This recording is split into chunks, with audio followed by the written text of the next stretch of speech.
जय श्री राम भक्तगणों। आज की सत्संग चर्चा में शुरू करने से पहले कल की सत्संग चर्चा के कुछ अंश आपसे चर्चा करेंगे। कल की सत्संग चर्चा में गोस्वामी तुलसीदास जी ने बताया था कि प्रभु श्री राम जी का नाम और प्रभु श्री राम दोनों एक दूसरे के पूरक हैं। जैसे कि स्वामी और सेवक होते हैं, उसी प्रकार प्रभु श्री राम जी का नाम है और प्रभु श्री राम जी हैं। दोनों को ना छोटे कह सकते हैं और ना ही दोनों को बड़े कह सकते हैं, और ना किसी एक को छोटे कह सकते हैं और ना किसी एक को बड़े कह सकते हैं। और साथ ही साथ कल की सत्संग चर्चा में एक बहुत ही श्री राम जी के अनन्य भक्त हैं, जिन्होंने कमेंट करके हमें जो बताया वो वाकई में बहुत ही खुश करने वाली बात है, प्रसन्न करने वाली बात है। क्योंकि जिनको हमने इतने 10 मिनट में भी नहीं बता पाया, उन्होंने एक लाइन में सीधा और सरल बता दिया। और वो लाइन है, प्रभु श्री राम जी से बढ़कर है प्रभु श्री राम जी का नाम। इस लाइन में उन्होंने पूरी गोस्वामी तुलसीदास जी की 9 से 10 चौपाइयों को एक लाइन में ही उन्होंने बता दिया। तो हमें बहुत ही खुशी हुई और उन महान प्रभु श्री राम जी के भक्त को हमारा नमस्कार है, प्रणाम है। और साथ ही साथ आप सभी भक्तों को भी हमारा प्रणाम है, नमस्कार है, जय श्री राम है। क्योंकि आप सभी इतने ध्यान से प्रभु श्री राम जी के सत्संग को सत्संग चर्चा माध्यम से सुनते हैं, तो हमें अत्यंत प्रसन्नता होती है कि कम से कम 5 मिनट ही सही आप और मैं साथ में सभी श्री राम जी के भक्ति कर रहे हैं। इस चकाचौंध भरी दुनिया में अगर आप 5 मिनट भी समय दे करके सुन रहे हैं, 5 मिनट हम दे करके वीडियो बना रहे हैं, तो कहीं ना कहीं आप में और हमारे में प्रभु श्री राम जी की भक्ति अनन्य है। इसीलिए आप सभी को पुनः जय श्री राम, और आप सभी को वीडियो देखने के लिए बहुत बहुत धन्यवाद। आइए शुरू करते हैं। रूप विशेष नाम बिनु जाने,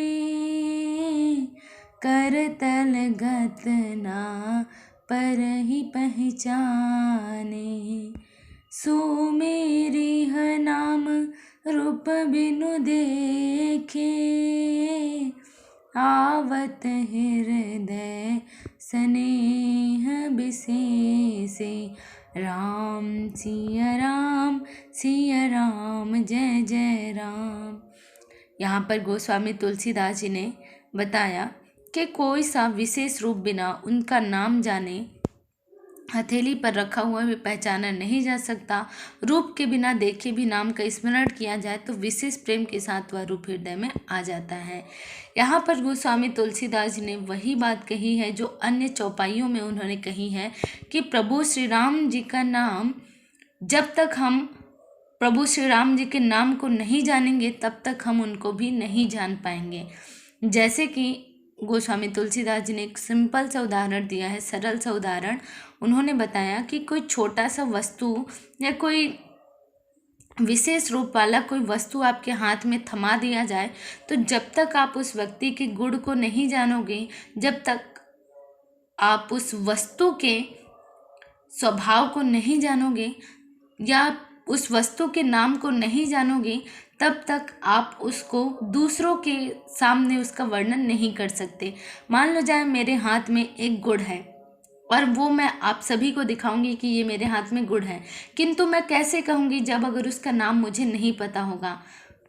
वो खाने की चीज़ है, फेंकने की चीज़ है या रखने की चीज़ है, ये हमें कैसा पता चलेगा जब तक कि हम उसको नाम से नहीं जानेंगे या उसके गुण को नहीं जानेंगे। तो इसी प्रकार गोस्वामी तुलसीदास जी ने कहा कि जब तक हम नाम नहीं जानेंगे तब तक हम उस व्यक्ति के बारे में, उस चीज़ के बारे में नहीं पहचान पाएंगे। और अगर हम उस व्यक्ति का नाम जान जाते हैं या उस वस्तु का नाम, उस वस्तु को हम जान जाते हैं कि वो खाने की चीज़ है, तो हम लोगों को उस वस्तु के बारे में कैसे बताएंगे। जब तक हमें नाम नहीं पता होगा तब तक हम उसके बारे में किसी को वर्णन नहीं कर सकते। यहीं पर गोस्वामी तुलसीदास जी ने कहा कि अगर कोई वस्तु है या कोई व्यक्ति है तो जब तक हम उसके नाम के बारे में नहीं जानेंगे तब तक ना तो हम उस वस्तु के बारे में दूसरों को बता सकते हैं और ना ही उस व्यक्ति के बारे में दूसरों को बता सकते हैं। वैसे ही अगर हम किसी व्यक्ति को सिर्फ जानते हैं या वस्तु को जानते हैं तो बिना नाम के वस्तु को, बिना नाम के व्यक्ति को भी हम नहीं बता सकते और ना ही हमारे मन में वैसा कोई चरित्र या छवि बन सकती है। अगर मैं ये कहूँ कि प्रभु श्री राम जी का नाम राम नहीं कुछ और हो, तो आपके मन में मैंने राम नाम लिया तो मेरे मन में प्रभु श्री राम जी की जो छवि हमेशा से बनती आई है वही बन गई। आपने सुना तो आपके मन में भी प्रभु श्री राम जी की जो छवि आई बनती है वही बनी। अगर प्रभु श्री राम जी के नाम की जगह मैं कृष्ण भगवान लेती हूँ तो तुरंत आपके मन में कृष्ण जी की छवि बन जाएगी। यही गोस्वामी तुलसीदास जी ने कहा कि नाम के बिना हम किसी वस्तु या व्यक्ति के बारे में कल्पना नहीं कर सकते, और अगर व्यक्ति और वस्तु हैं तो उनके नाम होने चाहिए। और जब हम नाम पुकारते हैं तो उस व्यक्ति या वस्तु के प्रति जो हमारा प्रेम होता है वही उभर करके हमारे मन में, वह हृदय में आ जाता है। जैसे कि मैंने राम बोला तो आपके मन में प्रभु श्री राम जी की छवि उभर कर आ गई। तो क्यों आई? क्योंकि आप प्रभु श्री राम जी से विशेष प्रेम करते हैं। यही गोस्वामी तुलसीदास जी ने बताया कि जब हम विशेष प्रेम करने लगते हैं तो उस वस्तु की, उस व्यक्ति की नाम लेते हुए तुरंत हमारे मन में छवि बन जाती है। तो नाम इतना महत्वपूर्ण है, यही गोस्वामी तुलसीदास जी ने बताया। आगे उन्होंने क्या कहा? नाम रूप गति अकथ कहानी, समुझत सुखद न परति बखानी, अगुण सगुण बिच नाम सुसाखी, उभय प्रबोधक चतुर दुभासी, राम सिया राम सिया राम जय जय राम। यहाँ पर गोस्वामी तुलसीदास जी ने कहा कि नाम और रूप की जो गति की कहानी है वो बहुत ही अकथनीय है, यानी कि कही नहीं जा सकती और समझने में भी सुखदायक है, परंतु उसका वर्णन नहीं किया जा सकता। इसको सिर्फ हम समझ सकते हैं, इसके बारे में व्याख्या या वर्णन हम कहीं नहीं कर सकते, क्योंकि दोनों एक दूसरे के पूरक हैं। अगर नाम नहीं होता तो हम व्यक्तित्व की परिभाषा कैसे समझते? व्यक्तित्व की परिभाषा समझ भी जाते तो बिना नाम के उसको कैसे लोगों के सामने प्रस्तुत कर पाते? और उसके बाद क्या बोला उन्होंने? निर्गुण और सगुण के बीच में नाम सुंदर साक्षी है और दोनों का यथार्थ ज्ञान कराने वाला चतुर्थ भाष्य है। अर्थात निर्गुण और सगुण, आकार में भी और निराकार में भी, दोनों के बीच में जो सुंदर साक्षी है, दोनों के बीच की जो कड़ी है वो है प्रभु का नाम। दोनों का यथार्थ ज्ञान कराने वाला चतुर्थ भाष्य है। अर्थात प्रभु का जो नाम है वो प्रभु के नाम में ही उनकी महिमा छिपी हुई है। और जैसे ही हम प्रभु का नाम लेते हैं प्रभु का हमारा मन में चित्र बन जाता है, और अगर वो निराकार होगा तो उसका भी तो कोई नाम होगा। यही गोस्वामी तुलसीदास जी ने बताया कि निर्गुण और सगुण के बीच में भी सुंदर साक्षी है नाम।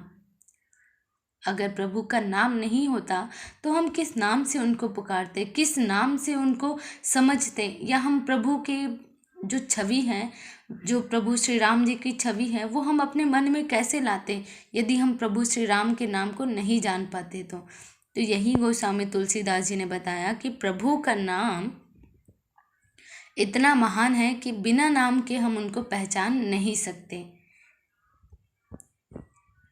इस प्रकार आज की सत्संग चर्चा यही संपूर्ण हुई, और साथ ही साथ आप सभी को पुनः धन्यवाद कि आप बहुत ध्यान से सुनते हैं प्रभु श्री राम जी के सत्संग को, और साथ ही साथ पुनः उनका धन्यवाद उन महान भक्त का जिन्होंने हमें सुंदर एक लाइन में व्याख्या बता दी।